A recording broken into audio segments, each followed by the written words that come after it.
우리 로마서 14장 1절에서 8절 말씀 우리 교독하시겠습니다.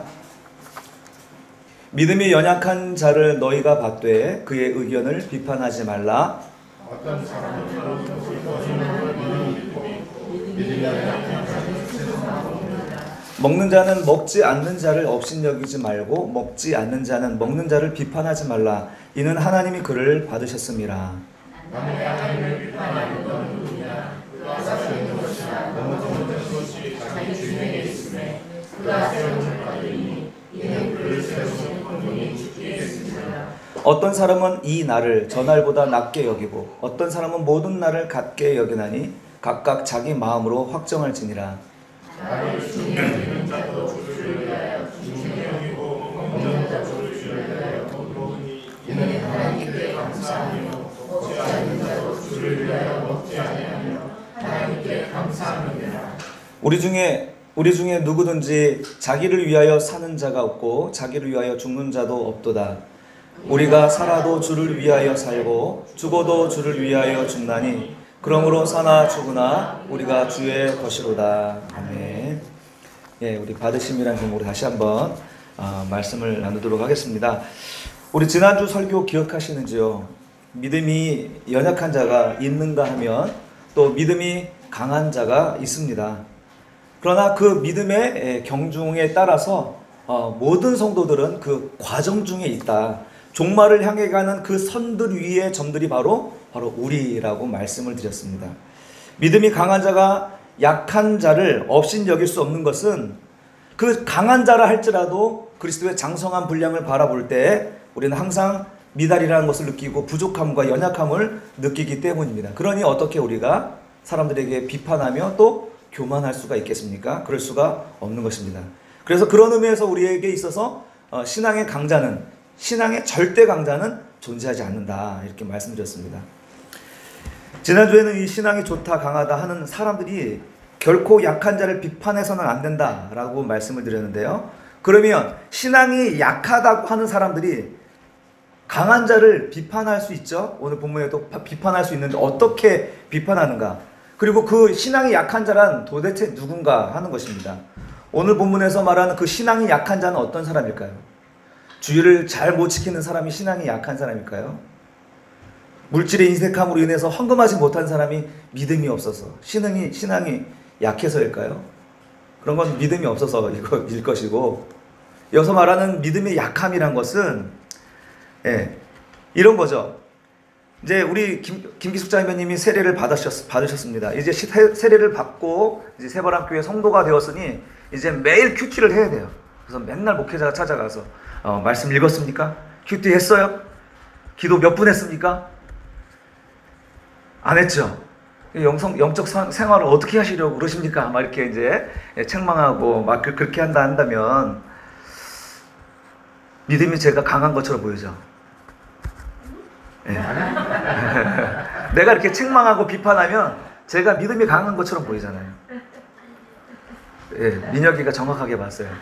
그게 약하다는 것입니다. 오늘 본문에서 믿음이 약하다고 말하는 것은 바로 율법주의로 돌아가는 것을 말합니다. 믿음이란 것은 은혜를 통해서 다시 율법으로 들어가는 건데 율법주의로 돌아가는 거죠. 행동과 행위로 돌아가는 거예요. 이런 자를 믿음이 약한 자라 이야기하는 것입니다. 자, 한번 1절 한번 볼까요? 이 사람은요, 믿음이 연약한 자를 너희가 받되 그의 의견을 비판하지 말라. 자, 지금 이 믿음이 연약한 자가 바로 율법주의로 돌아간, 율법주의적 신앙을 벗지 못한, 그리고 다시 율법주의로 돌아가려고 하는 사람을 가르쳐서 믿음이 연약한 자라고 하는 것입니다. 이 사람도 믿음이 강한 자를 비판하더라는 거죠. 2절, 어떤 사람은 모든 것을 먹을 만한 믿음이 있고 믿음이 연약한 자는 채소만 먹느니라. 자, 여기서 나오잖아요. 믿음이 강한 사람은 먹는 거에 거리낌이 없습니다. 그럼 믿음이 연약한 자는 어떤 마음을 갖습니까?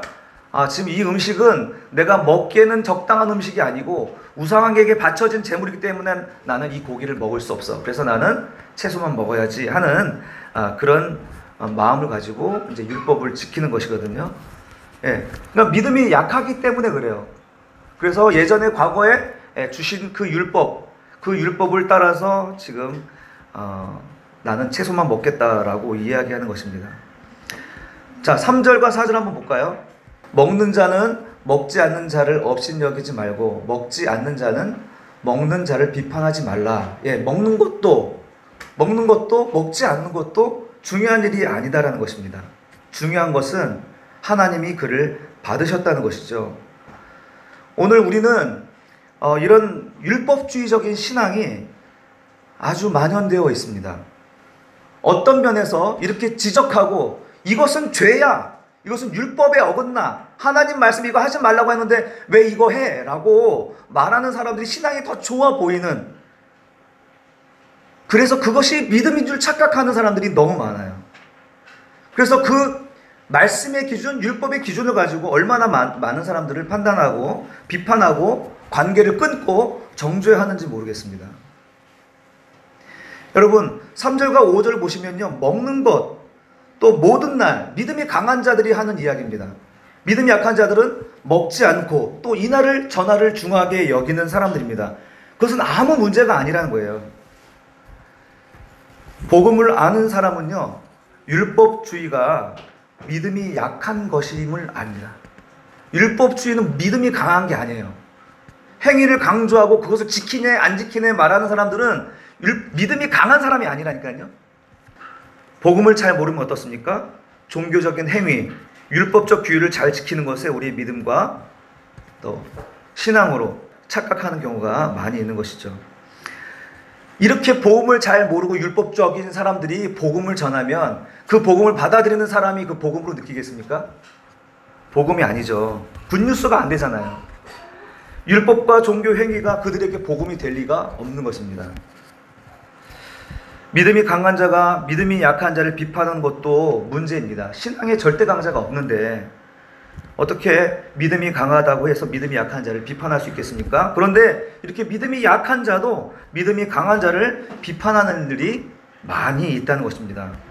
초대교회 때는 이 복음을 아는 자가 교회 안에 절대 다수였어요. 그러니까 이 율법주의로 흘러가는 사람들에 대하여서 약하다, 믿음이 약하다라고 말할 수 있지만 지금 우리 사회에서는 어떻습니까? 율법주의자들이 절대 다수가 교회 안에 있어요. 그러니 우리가 그 사람들을 향하여 약하다고 말할 수 있겠습니까? 그게 힘든 거예요. 우리가 이 복음을 이해하기가 그래서 더 힘든 것입니다. 사도 바울이 이야기하는 것 3절과 5절에서 이야기하는 그 날과 또 모든 날이 구별이 없고 먹는 것도 구별이 없는 거예요. 중요한 것은 무엇이냐면 하나님이 받으셨다는 거예요. 우리들은 양극단에 치우치지 말라는 것입니다. 이쪽 끝에서 저쪽 끝으로 치우치면 안 된다는 것이죠. 믿음이 강하다고 자고할 것도 믿음이 약하다고 남을 비판할 것도 아니라는 것입니다. 오직 하나님이 받으셨다, 그것으로 족한 것입니다. 여기서 이제 오늘 3절에 보면 먹는다 이야기가 많이 나오잖아요. 이 먹는다는 것은 이 우상에게 바쳐진 재물을 이야기하는 것입니다. 우상에게 바쳐진 재물. 이방 문화에 젖어 있는 그 로마 사회, 그리스 로마 신화에 보면 얼마나 많은 신들이 있습니까? 그들은 이 신전 제사와 그 신과 함께 살아가는 삶이 하나의 삶의 일부였습니다. 신전에서 드려지는 엄청난 재물들은 대부분 시장에 나와 매매하게 되어 있어요. 대부분 바쳐지는 재물들은 고기들이었죠. 그러니 이제 하나님을 믿는 사람들에게 있어서 시장에서 고기를 사 먹는 것이 시험거리예요. 왜? 하나님 말씀에 우상에게 바쳐진 재물을 먹으면 안 된다고 얘기했으니 먹으면 안 되잖아요. 그러나 여러분, 우상에게 바쳐진 그 고기 무슨 신령한 것입니까? 그 어떤 영적인 능력이 그 고기 안으로 들어간 것입니까? 물론 그 이방신을 믿는 사람들은 그런 고기를 찾아다녀서 구매했어요. 그러나 우리에게 있어서 오직 하나님은 한 분이시고 그 하나님은 모든 어둠을 물리치시는 분임을 알기 때문에 우리는 그 음식을 먹는 데 있어서 아무 거리낌이 없는 것입니다. 설날이 다가오는데 이제 우상의 재물, 제사에 드린 재물, 음식 먹는 문제로 또 가정 안에서 이제 갈등이 있을 수 있는데,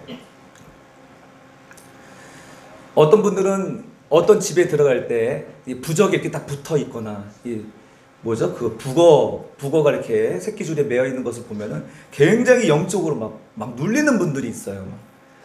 또 어때요? 뭐 어떤 뭐 향 냄새를 맡거나 이런 뭐죠? 예, 불경을 외운다던가 이런 주문 같은 걸 외우면은 굉장히 힘들어하는 사람들이 있습니다. 여러분, 그리스도인들에게 있어서 이런 건 아무것도 아니라는 거예요. 아무것도 아닌 거. 오히려 그런 것들에 눌리고 그것에 대하여 두려움이 있기 때문에 계속 눌리는 거예요. 귀신이 언제 역사하냐면 귀신은 이 두려운 마음에 틈을 타는 것입니다. 아무것도 아닙니다. 그 아무것도. 우상하게 드려진 재물, 혹시 위생상의 문제가 있을지 모르겠지만 아무것도 아니라는 것을 얘기하는 거예요. 믿음으로 먹으면 아무 문제 없는 것입니다. 디모데전서 4장 3절에서 4절. 사도 바울은 디모데에게 같은 교훈을 디모데에게 이렇게 교훈합니다. 같이 읽어볼까요? 혼인을 금하고 어떤 음식물은 먹지 말라고 할 터이나 음식물은 하나님이 지으신 바니 믿는 자들과 진리를 아는 자들이 감사함으로 받을 것이니라. 하나님께서 지으신 모든 것이 선함에 감사함으로 받으면 버릴 것이 없나니. 예. 이것도 동일한 배경에서 얘기하는 거예요. 우상에게 바쳐진 재물을 먹어야 되냐 말아야 되냐 초대교회 안에서 그런 얘기가 있을 때 음식물은 하나님이 지으신 거야. 너희가 진리를 아는 자들이니 감사함으로 받고 감사함으로 먹으면 버릴 것이 하나도 없는 것입니다. 그런데 믿음이 약한 자들은 이 음식 먹으면 안 되는데 막 이렇게 해서 안 먹는 경우가 있잖아요. 사도 바울이 여기서 그 음식을 먹지 않는 사람들에 대해서 비판하지 않는다는 거에 대해서 여러분 주의를 기울이셔야 돼요. 비판하지 않습니다. 먹든지 마시든지 또 먹지 않든지 마시지 않든지 간에 중요한 것은 하나님이 그를 받으셨다는 생각을 갖고 있기 때문에요. 비판하지 않는 것이죠. 또 5절에 보면, 오늘 본문의 5절을 보면 이날과 저날이 나옵니다. 어떤 사람은 이날을 저날보다 낮게 여기고 어떤 사람은 모든 날을 같게 여기나니 각각 자기 마음으로 확정할지니라. 예, 이것은 어떤 날은 거룩하고 중요한 날로 여기는 일들을 말하는데요. 이제 어떤 주회자들은 이것을 안식일이라고 이야기하는데요. 이것은 안식일이 아니라는 것입니다. 사도 바울이 이야기하는 것은 그 도덕적인 영원한 규례로 주신 그 율법이 아니라 폐하여진 율법, 의식법이라든지 제사법 또는 재판할 때 쓰는 법, 이런 것들은 폐하여진 것이거든요. 그러니까 여기서 말하는 그 중하게 여기는 날이라는 것은 우리에게 영원한 규례를 주신 도덕법인 그 안식일 규정이 아니고 사람들이 만들어낸 날을 이야기하는 거예요. 오늘날 우리도 이런 날 있잖아요. 부활절, 성탄절, 추수감사절, 다 사람이 만들어낸 절기입니다. 성경에 그건 근거가 있지만 우리가 반드시 지켜야 되냐 안 지켜야 되냐 그건 없는 거예요. 우리가 그것을 중요하게 여기는 것은 우리가 거기에다 의미를 부여했기 때문이 아닙니까? 그러니까 마찬가지로 여기서도 이날과 저날이 나오는데 사람들이 그렇게 중요하게 여기는 날들을 많이 만들어 놨습니다. 유대인의 율법은요, 십계명을 비롯해서 제사를 위한 제사법, 그리고 또 재판을 위한 재판법이 있습니다. 그런 율법이 포함되고요. 뿐만 아니라 수세기를 거쳐서 유대인들 스스로 많은 날들을 제정했습니다. 한번 스가랴 8장 18절에서 19절 제가 읽어드릴게요. 만군의 여호와의 말씀이 내게 임하여 이르시되 만군의 여호와가 이같이 말하노라. 넷째 달의 금식과 다섯째 달의 금식과 일곱째 달의 금식과 열째 달의 금식이 변하여 유다 족속에게 기쁨과 즐거움과 희락의 절기들이 되리니 오직 너희는 진리와 화평을 사랑할지니라. 지금 이렇게 넷째 달, 다섯째 달, 일곱째 달, 열째 달 그 금식일들을 자꾸 만들어내면서 이 사람들이 이 날들을 중요하게 여기는 거예요. 사람들이 만들어낸 것이죠. 그러나 위대한 복음이 오게 되면 이러한 금식일이 변하여서 이제 명절이 된다는 것입니다. 즐거움의 날들이 된다는 것을 예언하고 있는 것입니다. 위대한 복음이 되시는 예수께서 오사 율법의 모든 의식법, 재판법, 사람들이 만들어낸 날들과 절기들 다 폐하여졌다라고 하는 것입니다. 그러니 이런 것들은 지키지 않아도 되는 거예요. 그리고 믿음이 있는 사람들은 안 지켜요. 그럼 믿음이 약한 사람들은 어떻게 해요? 지키려고 하는 거예요. 그러나 사도 바울의 논점은 뭡니까? 지키는 자도 지키지 않는 자를 비판하지 말고 지키지 않는 자도 지키는 자를 업신여기지 말라고 얘기하는 거예요. 그것은 중요한 게 아니라는 것입니다. 중요한 것은 하나님 그를 받으셨고 무엇을 하든지 주를 위하여 감사함으로 하면 되는 것입니다. 우리는 늘 사람들과 비교하면서 이쪽 끝에서 저쪽 끝으로 이 양극단에 쉽게 치우쳐지는 경향이 있습니다. 은혜를 너무 강조한 나머지 신앙의 절대 강자를 추구하는 그가 되든지, 종교적 행위와 그 규칙들에게 매여서 그것을 지켜낼 때 안정감을 누리는 그런 율법주의자가 되든지, 이 양극단에 쉽게 노출되고 이제 서로를 향해서 불편한 마음을 가지고 이제 하나가 되지 못하는 이 현실, 이것이 오늘날 한국 교회의 우리의 모습입니다. 한번 이 표를 한번 보실까요? 오늘 본문을 기초로 해서 한번 표를 만들어 봤습니다. 이렇게 말로 이렇게 막 던져지면 잘 이해가 안 되고 그냥 붕 뜨고 사라질 것 같아서 제가 한번 표를 한번 만들어 봤습니다. 신앙에 많은 과정이 있겠지만, 신앙에 많은 연속적인 과정이 있고 변화의 과정이 있겠지만, 대략적으로 이 네 가지로 한번 구분해 봤습니다. 자, 율법은 아까 말씀드린 대로 폐하여진 율법이에요. 도덕법이 아닙니다. 지켜도 되고 안 지켜도 되는 폐하여진, 예수 그리스도가 오심으로 말미암아 완성되어진 율법을 의미하는 것입니다. 그것을 지키냐 안 지키느냐 하는 것이고, 그것에 대하여 그렇게 하지 못하는 사람들에 대한 태도, 이것에 따라서 1, 2, 3, 4, 5로 1, 2, 3, 4로 나누었습니다. 참고로 내려갈수록 믿음이 좋은 거예요. 내려갈수록. 자, 첫 번째, 율법을 이렇게 지키는데 지키지 못한 사람들이 실망스럽대요. 이 사람들을 가리켜 우리는 율법주의라고 하는 것입니다. 그리고 지키지 않아요. 율법을 지키지 않아. 복음을 아는 것 같아. 그런데 이 사람의 행동은 이것을, 율법을 지키는 이 사람을 어리석게 보면서 업신여기는 거죠. 이거는 신앙의 절대 강자에 빠지는, 나는 신앙이 너보다 더 좋다라고 이야기하는 교만이죠. 여러분, 오늘 본문에서 말한 이 두 부류의 사람이 바로 1, 2절에서 1, 2번에서 왔다 갔다 하는 거예요. 자, 3번은 어떻습니까? 율법을 지키지 않아요. 복음을 알아서겠죠. 그리고 사람들을 판단하지 않는데요. 이게 사도 바울이 바라보는 목표 지점이겠죠. 그런데 문제가 있습니다. 문제가 있습니다. 이러한 사람은 이 율법을 지키지 아니하고 판단하지 않은 자리에서 그냥 머물러 있으면 성장하지 않습니다. 그리고 방종의 위험이 있습니다. 방종하는 위험. 그러니까 복음을 그냥 은혜를 누리면 끝인 거죠. 그러나 성경의 목표는 여기가 목표가 아니에요. 사도 바울도 여기로 끝을 내는 것이 아니라 하나님 말씀을 지키도록 인도하기 위해서 은혜를 주셨다는 것을 계속 얘기하고 있거든요. 우리의 목표는 뭐냐면 4번입니다. 성경이 우리에게 제시하는 목표 지점은 바로 4번입니다. 율법을 지키는 거예요. 하나님의 율법을 지키는 거예요. 은혜를 아는 자들이 율법을 지키는 것입니다. 그리고 그것을 가지고 사람들을 판단하지 않습니다. 이런 사람이 성장하고 예수 그리스도 안에, 은혜 안에 머물게 되는 것이죠. 이렇게 단순화해서 설명하는 것이 위험성이 존재하지만, 우리가 가진 신앙의 정체성이 어느 수준에 있는가를 명확하게 보여줄 수 있지 않을까 해서 이렇게 도식해 봤습니다. 여러분, 지금 나는 어느 수준에 있죠? 여러분은 지금 어느 수준에 있어요? 1, 2, 3, 4번 중에서 3위요. 찍었어. 그러고 싶겠죠. 저는 수시로 1번에 왔다 갔다 합니다. 1번에서. 아무래도 이 경건을 이야기하고 신앙을 이야기하는 자리에 있다 보니까 여러분이 그렇게 따라오지 않으면 막 화가 나는 거야. 제가 1번의 자리에 있는, 1번의 수준에 있는 믿음이 약한 자라는 거예요. 그래서 저도 모르게 자꾸 율법주의에 떨어지는 것이죠. 왜 여러분, 왜 여기에 머물러 있어요? 왜? 빨리 움직이세요. 막, 난 마음이 막 급한데, 이제 여러분들이 막 그냥 느릿느릿 오면, 이제 막, 왜 그렇게 오는지 막, 속에서 막 불이 막 나면, 이게 바로 이제 1번 수준의, 1번 수준의 약함이죠. 저의 연약함입니다.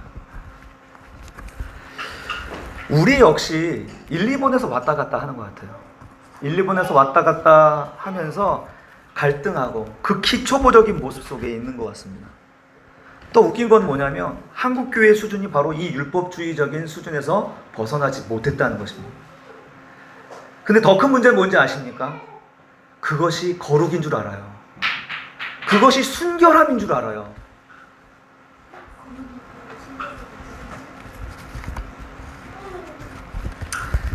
구약의 율법이 폐하여졌다 할지라도 그 폐하여진 율법 안에 하나님의 의미, 예수 그리스도의 구속사적인 의미가 담겨 있기 때문에요. 이제 4번의 사람은요, 이 말씀을 지키는 것입니다. 그리고 자기의 삶을 거룩하고 깨끗하게 하고자 하는 그런 노력과 수고를 하는 것입니다. 이런 노력과 수고를 통하여서 그리스도의 장성한 분량으로 자라가는 것입니다. 남을 판단하고 정죄하기 위함이 아니라 자기 자신을 깨끗하게 하기 위한 거룩한 수고를 하는 것이죠. 이런 사람이 우리의 목표인 것입니다. 아직 1번 했지만 4번을 목표로 하고 있는 거예요. 그러나 이것이 어려운 게 아닙니다. 순식간에 관념이 바뀌어질 것입니다. 율법은 우리가 지키려고 하니까. 마음으로 우리 관점을 바꾸면 충분히 금세 4번으로 정말 하나님의 기뻐하시는 사람으로 만들어가게 될 줄 믿습니다. 디모데후서 2장 19절 한번 보겠습니다. 같이 읽겠습니다. 그러나 하나님의 견고한 터는 섰으니 인침이 있어 일렀으되 주께서 자기 백성을 아신다 하며 또 주의 이름을 부르는 자마다 불의에서 떠날지어다 하였느니라. 아멘. 하나님이 인친 자들, 하나님이 인친 자들, 주께서 이제 그 자기 백성에게 말하는데 그들에게 하시는 말씀이 그 자기 백성을 아신다는 거예요. 하나님이 인친 자들을 안다는 거예요. 그러니 불의에서 떠나라 라고 얘기하죠. 우리는 구원을 받은 자들, 하나님이 아신 자들입니다. 거기에 만족하고 앉아있으면 안 되고 불의에서 떠나는 노력과 수고를 해야 되는 것입니다. 하나 더 볼까요? 요한일서 3장 2절 4절 3절까지 같이 읽겠습니다. 사랑하는 자 시작. 사랑하는 자들아 우리가 지금은 하나님의 자녀라. 장래에 어떻게 될지는 아직 나타나지 아니하였으나 그가 나타나시면 우리가 그와 같을 줄을 아는 것은 그의 참모습 그대로 볼 것이기 때문이니 주를 향하여 이 소망을 가진 자마다 그의 깨끗하심과 같이 자기를 깨끗하게 하느니라. 아멘. 주를 향하여 분명한 믿음, 참된 소망을 가진 자는 어떻게 합니까? 자기 자신을 깨끗게 하는 것입니다. 하나님의 말씀을 읽고 묵상하며 자기 자신을 성찰하는 것입니다. 그것이 레위기의 정결법이든 폐하여진 재판법이든 그 안에서 하나님의 은혜를 발견하고 거룩하게 자신을 구별하는 것입니다. 설교가 뭡니까?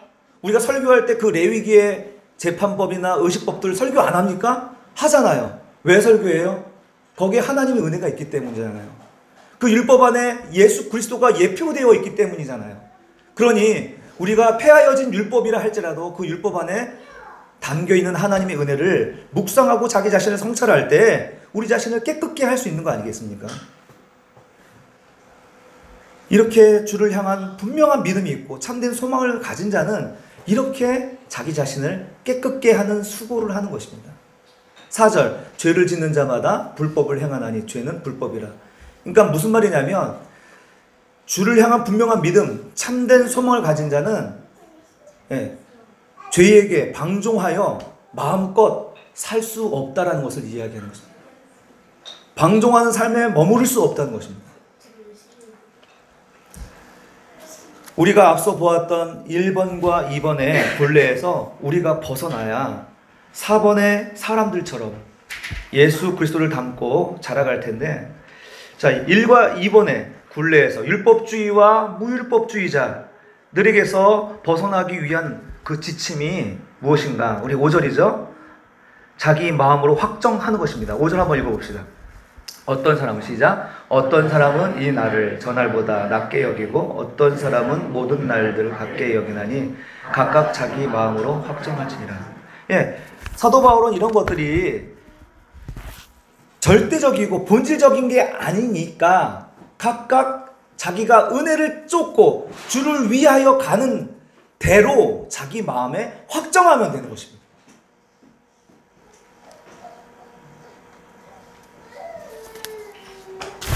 이해되세요?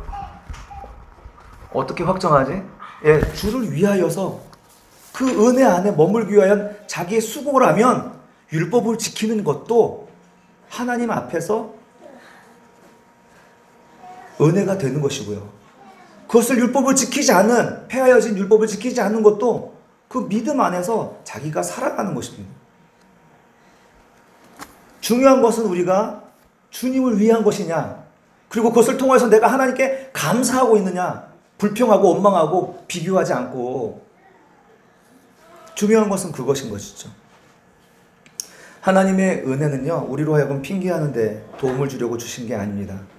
하나님의 은혜는 방종을 위하여 주신 것이 아닙니다. 하나님의 은혜는요, 우리로 하여금 주를 위하여 살게 하려고 주신 것이 하나님의 은혜인 줄 믿습니다. 우리 6절 한번 읽어볼까요? 그 위에 바로 있어요. 나를 중히 여기는 자도 주를 위하여 중히 여기고 먹는 자도 주를 위하여 먹으니 이는 하나님께 감사하며 먹지 않은 자도 주를 위하여 먹지 아니하며 하나님께 감사하느니라. 여러분, 주를 위하여, 주를 위하여, 주를 위하여 3번이나 이렇게 반복하면서 이야기합니다. 여러분, 이 구절 읽으실 때 여러분 불편함을 느끼셨습니까? 오직 주를 위하여? 그럼 난 뭐지? 여러분, 이 본문을 이야기하는 사도 바울은 어떤 전제를 가지고 우리에게 얘기하냐면, 우리 성도들을 가리켜 종으로 묘사하고 있습니다. 좋게 말해서 종이지 노예입니다. 노예. 노예는 자기 생명값이 주인에게 있다는 것이죠. 모든 것이 주인의 소유인 거예요. 그러니까 이런 것이 바로 우리 신자들의 정체성인 것을 우리가 인정하지 않으면 이 본문들이 이해가 잘 안 됩니다. 어떻게 주를 위하여 다 살라고 하지? 예수 그리스도의 피로 값주고 우리를 사망해서 우리를 사셨기 때문에 우리는 더 이상 우리의 삶을 위하여 살 수 있는 존재가 아니라 주를 위하여 사는 존재가 된 것이죠. 모든 신자들이 주님의 종들이라면, 모든 신자들이 주님의 노예들이라면 노예가 노예를 비판하는 게 너무 우습지 않습니까? 그 누구도 서로를 향하여 판단할 수 없고요. 또 하나님 앞에서 교만할 수가 없는 것입니다. 4절, 그 앞서 미리 얘기했습니다. 14장 4절. 남의 하인을 비판하는 너는 누구냐? 그가 서 있는 것이나 넘어지는 것이 자기 주인에게 있음에 그가 세움을 받으리니 이는 그를 세우시는 권능이 주께 있음이라. 지금 반복하고 있는 것입니다. 지금 부름받은 종이 지금 넘어지기도 하고 서는 거 어쩔 수 없는 우리의 연약함 아닌가요? 그것이 우리 종의 한계입니다. 종된 우리들의 한계이죠. 그러나 중요한 것은 4절 하반절에 있죠. 결국 그 주인이 그를 세운다는 것입니다. 내쫓는 게 아니라 그분의 소유이기 때문에 결국은 그를 세운다는 것이죠. 그러니 그 종은 주인을 위하여 사는 것입니다. 사는 것도 주를 위하여 살아야 되고 죽는 것도 주를 위하여 사는 것입니다. 자기의 선택권이 없는 것입니다. 살고 죽는 것에 대한 선택권이 그 종에겐 없는 거예요. 노예에겐 없는 거예요. 그런 의미에서 자살하면 안 돼요. 자살을 어떻게 내가 선택할 수 있습니까? 죽음을 내가 택하면 안 되는 거예요. 노예 주제에 내 생명을 내 마음대로 해요? 안 되는 것입니다. 우리는 주의 것이기 때문에 그렇습니다. 오직 우리는 주를 위해 사는 것입니다. 사도 바울이 주를 위하여를 그렇게 수없이 외친 것은 우리의 견해, 생각, 관심에 치우치지 말고 주님의 영광에 관심을 가질 것을 촉구하기 위하여, 그렇게 주님을 위하여, 주를 위하여 라고 외친 것입니다. 우리의 온통 관심은 어떻습니까? 내 견해이잖아. 내 견해, 내 생각, 내가 관심 갖고 있는 것, 거기에 가득 차 있잖아요. 거기에 치우치지 말라는 것입니다. 여러분 마음속에서 하나님의 영광에 가득 차고 있는 적이 있으십니까? 하나님의 영광에 관심을 가져보신 적이 있습니까? 주님이 우리로 하여금 하나님의 영광에 관심을 가지도록 오늘 이런 교훈을 사도를 통하여서 우리에게 주신 것입니다. 이렇게 주님의 영광에 관심을 가진 자는요, 사는 것도 이제 유익하게 하실 뿐만 아니라 죽는 것도 주님의 뜻이라면 유익한 것이다. 우리 갈라디아서 2장 20절 함께 읽을까요? 시작. 내가 그리스도와 함께 십자가에 못 박혔나니 그런즉 이제는 내가 사는 것이 아니요 오직 내 안에 그리스도께서 사시는 것이라. 이제 내가 육체 가운데 사는 것은 나를 사랑하사 나를 위하여 자기 자신을 버리신 하나님의 아들을 믿는 믿음 안에서 사는 것이라. 아멘. 오늘 사도는 우리를 노예로, 종으로 묘사하면서 우리가 그 선택것이 없는 속박된 존재로 표현하고 있지만 사실은 그 안에 머무는 것이 우리에게 가장 큰 은혜라는 사실을 이해하게 하고 있습니다. 사랑하는 성도 여러분, 이제 말씀을 맺겠습니다. 우리는 예수 그리스도의 피로 사신바된 그의 소생입니다. 그의 것입니다. 그러므로 우리는 자기 자신의 목적을 가지고 살아가서는 안 됩니다. 우리 중 그 누구라도 자기 자신의 의지를 내세우거나 자기 자신의 이해를 따라 살거나 자기 성향을 따라 살아서는 안 되는 것입니다. 우리의 관심은 하나님의 영광이어야 되는 것입니다. 우리는 주님과 영원한 관계 안에 들어갔기에 우리는 주님과의 관계 속에서 세상을 바라볼 줄 알아야 되는 것이죠. 그러므로 주님의 뜻과 방식에 온전히 매달려 살 때에 예수 그리스도 안에 있는 생명을 목격하고 하나 되어서 자라게 하시는 하나님의 큰 기쁨에 우리가 모두 동참하게 될 줄로 믿습니다. 하나님은 오늘 우리로 하여금 이 비본질적인 것에서 우리가 왈가왈부하고 다투고 갈등하는 것을 기뻐하지 않습니다. 그것이 우리의 뜻이라는 거거든요. 그 본질을 모든 관심 우리를 향하고 있기 때문에 하나님의 관심과 하나님의 영광을 바라보지 못하고 오히려 하나님의 영광을 가리는 삶을 우리가 살고 있는 거 아니겠습니까?